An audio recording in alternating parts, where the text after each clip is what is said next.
বন্ধুরা ফাইনালি দেখলাম bad as রবি কুমার মুভিটা কিরকম হচ্ছে সেটা নিয়ে কথা বলবো। প্রথমে বলি, মুভিটা দিয়ে আপনি দেখতে বসেন, মাথা মানে বাইরে রেখে মুভিটা দেখতে বসবেন। মুভিটা থেকে প্রথমেই বলা হয়েছে কোনো লজিক লাগানো যাবে না মুভিটাতে, ঠিক আছে? আপনি লজিক না লাগিয়ে মুভিটা দেখতে বসবেন। প্রথমে বুঝতে পারবেন একটা সিঙ্গারের সঙ্গে একটা অ্যাক্টারের কতটা ডিফারেন্স থাকে, সেটা তো হলো। তারপর এখানে প্রভুদেবা একটা ডান্সার, যে ভিলেন, একটা সিঙ্গার, যে এখানে হিরো। তো এবার বুঝতে পারছেন মুভিটা কীরকম হবে। মুভির স্টোরি নিয়ে যদি একটু কথা বলি, নো স্টোরি, মুভিতে কোনো স্টোরি নেই। একটাই স্টোরি দেখানো হয়, ব্যাড অ্যাস রবি কুমার। সে হচ্ছে একটা ইন্সপেক্টর, সে যখন যেখানে চায় যাকে ইচ্ছা মেরে দেয়, যখন যেখানে ইচ্ছা গিয়ে চুরি করে নেয়। মানে একটা হিরের চুরি দেখানো হচ্ছে, কি বলবো, একটা বাচ্চারাও বুঝতে পারবে যে এটা কতটা ইললজিক্যাল। কিছু তো লজিক লাগিয়ে দিত। মুভির মধ্যে স্টোরি লেস, শুধু একটাই স্টোরি, ব্যাডাস রবি কুমার।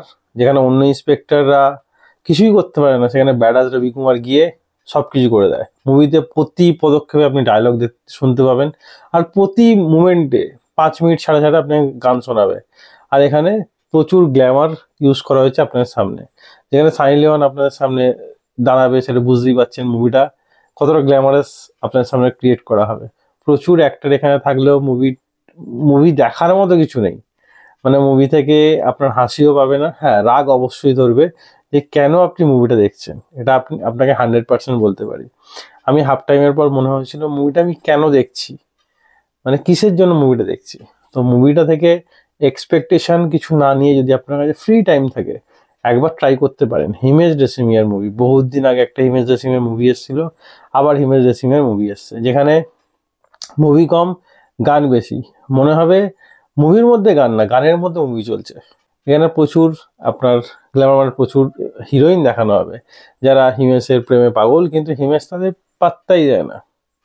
কিন্তু হিমেশ যাকে পাত্তা দেয় তাকে আবার অন্য কেউ ভালোবাসে।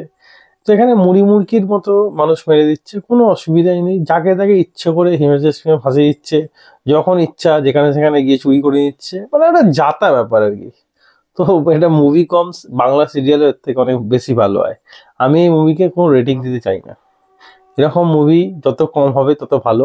অ্যাটলিস্ট বলিউডের নাম থাকবে এরকম মুভি না হলে। তো যদি আপনি চান, যদি দেখে থাকেন কীরকম লাগলো কমেন্টে অবশ্যই জানাবেন। যদি না দেখে থাকেন একবার দেখার চেষ্টা করতে পারেন, কীরকম লাগলো সেটাও অবশ্যই জানাবেন। তবে হ্যাঁ, হলে গিয়ে একদমই দেখবেন না মুভিটা হলে গিয়ে দেখার মতো নয়, ওয়েস্ট অফ মানি। তো আপনি যদি এদিক সেদিক থেকে জোগাড় করে মুভিটা একবার দেখার চেষ্টাও করেন বা দেখে থাকেন, কীরকম লাগলো কমেন্টে অবশ্যই জানাবেন। আপনার উপর ছেড়ে দিলাম, মুভির কতটা রেটিং হবে কমেন্টে জানাবেন, মুভির রেটিং কত হবে। আজ ভিডিও এতটাই। ভিডিও ভালো লাইক অবশ্যই দেবেন, এরকম আরও ভিডিও পেতে চ্যানেল সাবস্ক্রাইব করে পাশে থাকা বেল আইকনটা অবশ্যই বাজিয়ে দেবেন। তা হচ্ছে পরের ভিডিও। তো এখন ভালো থাকুন, সুস্থ থাকুন। ভিডিও দেখার জন্য ধন্যবাদ, বাই।